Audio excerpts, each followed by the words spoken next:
Ibu, Bapak, Saudara-saudara yang terkasih, selamat pagi, Shalom. Kita bertemu kembali dalam saat teduh pagi, dalam renungan pagi, edisi Selasa 4 Agustus 2020. Tema kita saat ini, buah pertobatan, dari Kisah Para Rasul 2 ayat 41 sampai 47. Mari sebelum kita membaca merenungkan firman, kita berdoa.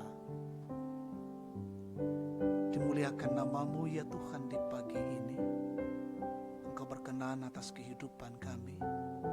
Engkau setia menjaga dan melindungi kami, mengantar kami memasuki hari baru hari ini.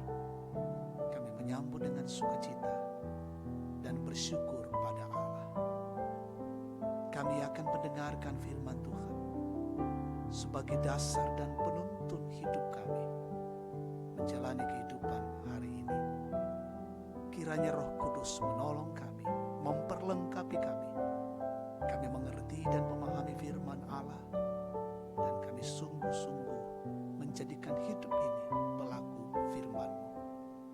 Layakkan kami dan kuduskan kami ya Tuhan, menikmati kebenaran-Mu pada pagi ini. Dalam Kristus Yesus kami berdoa kepada Bapa di surga. Amin. Kisah Para Rasul 2 ayat 41 sampai 47. Cara hidup jemaat yang pertama.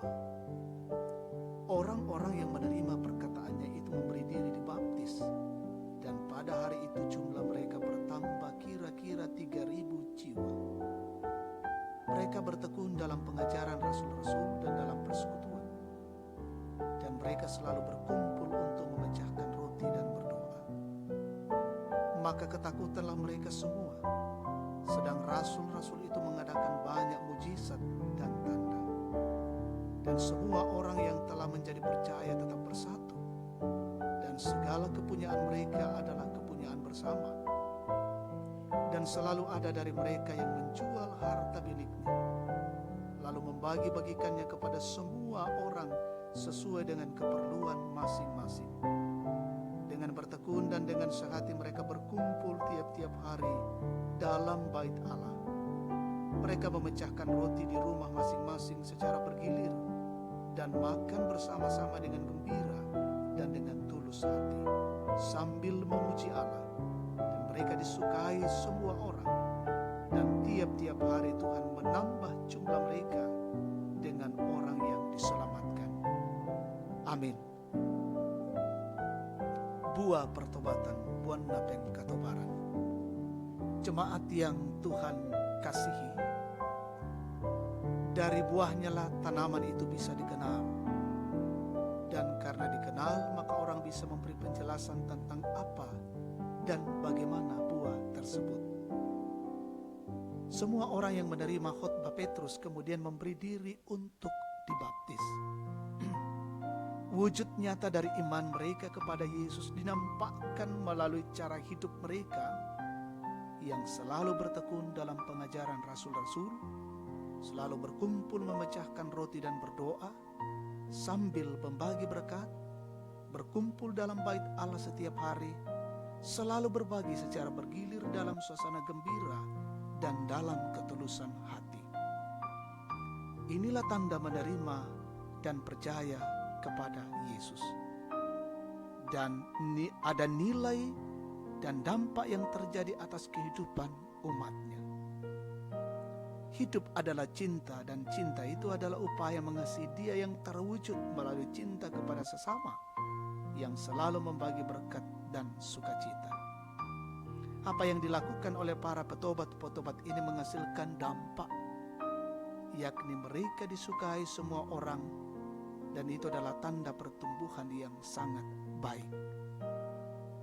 Jemaat yang Tuhan kasihi, bagaimana dengan persekutuan kita?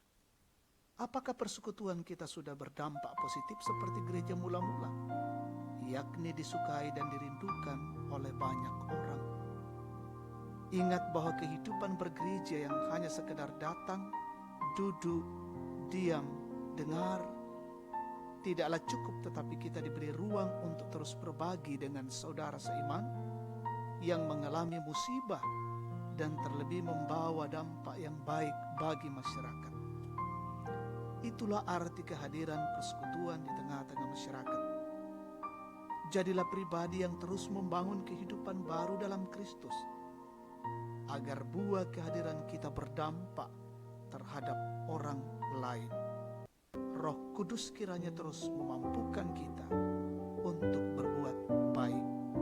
Amin. Kita bersyukur, kita berdoa. Dengan rasa syukur, hormat, dan pujian, kami persembahkan kepadamu Tuhan di pagi ini. Menikmati sabdamu menjadi kekuatan bagi kami untuk terus bertumbuh dan berbuah di tengah-tengah hidup ini sebagai buah-buah pertobatan. Dan sesungguhnya bahwa hidup ini menjadi berkat bagi sesama kami. Ya Roh Kudus, tuntun kami untuk selalu menikmati kehidupan bersama dalam persekutuan sebagai gereja Tuhan. Dan itulah tanda-tanda pertobatan yang nampak dari hidup kami sebagai orang yang percaya. Di pagi ini Tuhan, kami mohon perlindungan-Mu untuk kami melaksanakan tugas pekerjaan tanggung jawab hari ini. Tuhan percayakan begitu banyak perkara, begitu banyak kewajiban tanggung jawab dan pekerjaan.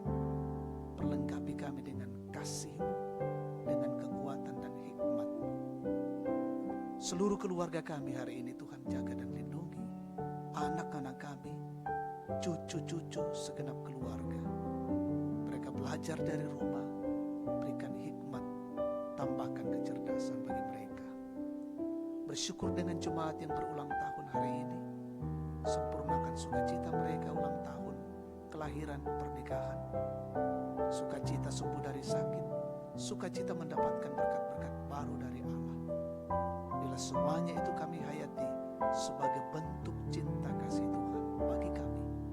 Saudara-saudara kami yang sakit, bergumul kondisi fisik yang lemah, terpapar COVID-19, Tuhan pulihkan mereka. Yang menderita, mengalami pergumulan, tekanan, kesulitan hidup, topanglah mereka dengan kasih-Mu. Yang mengalami duka yang dalam, hiburkan. Saudara-saudara kami yang terjun ke lapangan bekerja hari ini, lindungi dan jaga mereka semua.